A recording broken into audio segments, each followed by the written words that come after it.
אני לא משוגע. הם משוגעים. כולם פה משוגעים.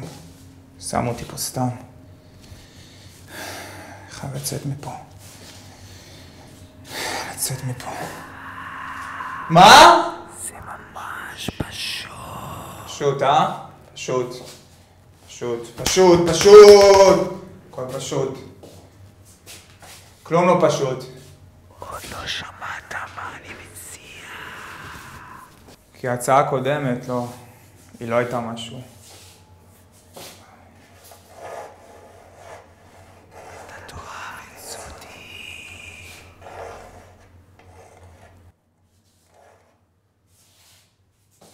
את הכדורים שגנבת מאחות בטי, אתה תבלע אותם, את כולם. זה רק יטשטש את הכאב. כאב? זה כרוך